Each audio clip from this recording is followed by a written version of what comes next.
గారి నాయకత్వంలో మరి పెద్ద ఎత్తున బీసీ ఉద్యమం నడుస్తూ ఉన్నది.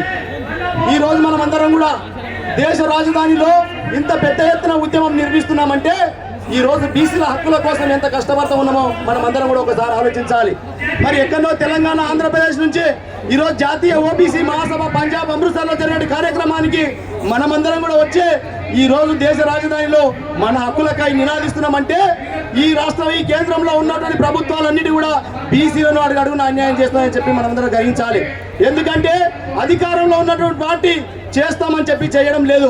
మరి ఏదైతే అధికారంలోకి వస్తామని చెప్పి చేస్తామని చెప్పి చేయకున్నటువంటి పార్టీలు ఉన్నాయి, ఆ పార్టీలను మనం నిగ్గు చేయాల్సిన అవసరం ఉన్నది మనమందరం కూడా. ఎందుకంటే ఇక్కడనే మన అన్న హనుమంతరావు ఉన్నాడు, పార్టీలో ఉన్నా బయట ఉన్నా బిడ్డ మనం అందరం కూడా పాటించడం చేయాల్సిందని చెప్పి మరి హనుమంతన్న ఏ విధంగా అయితే పట్టుబడుతున్నాడో బీసీ ఉద్యమం జాజుల సీనన్న గారి నాయకత్వంలో మరి జాతీయ స్థాయిలో మనమందరం కూడా పట్టుబట్టి అదే నినాదంతో ముందుకెళ్ళాలి.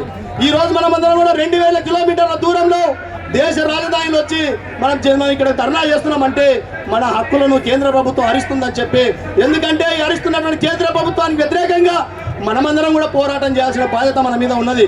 ఈ రోజు రాజకీయ నాయకులు కొంతమంది ఉంటారు, ఈ రోజు చెప్తున్నారు రేపు చేయడం అని చెప్తున్నారు. అందుకే మనమందరం కూడా చైతన్యం కావాల్సిన అవసరం ఏర్పడ్డది.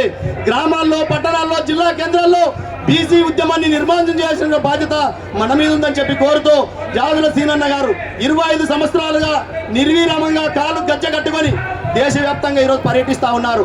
మాకు కులగణన చేయండి, చట్టసభల్లో రిజర్వేషన్లు ఇవ్వండి, బీసీలకు ప్రత్యేక మంత్రిత్వ శాఖ కావాలని చెప్పి సీనన్న గారు దేశవ్యాప్తంగా బీసీ ఉద్యమాన్ని నిర్మాణం చేపడుతున్నారు. కాబట్టి అందులో భాగంగా అన్ని పార్టీలు, ఈ పార్టీ ఆ పార్టీ ఏ పార్టీలకు అతీతంగా బీసీ ఉద్యమం నడుస్తున్నది. కాబట్టి పార్టీలకు అతీతంగా మనం అందరం కూడా బీసీలను ఆహ్వానించి, పార్టీలకు అతీతంగా ప్రతినిధులు ఆహ్వానించి మన డిమాండ్లను సాధించుకునే విధంగా మనం అందరం కూడా పోరాటం చేయాలని చెప్పి కోరుతూ మరి అదే విధంగా మరి మన కార్యక్రమానికి ముఖ్య అతిథిగా విచ్చేసినటువంటి అన్న పార్లమెంటులో బీసీ ఉద్యమం గురించి, బీసీల సమస్యల గురించి మరి బీసీ పార్లమెంటరీ కమిటీ చైర్మన్గా ఉండి అనేక మార్లు బీసీ హక్కుల కోసం పోరాటం చేసినటువంటి అన్న, బీసీల కుర్రుతుడు, మరి బీసీల మహాత్మా జ్యోతి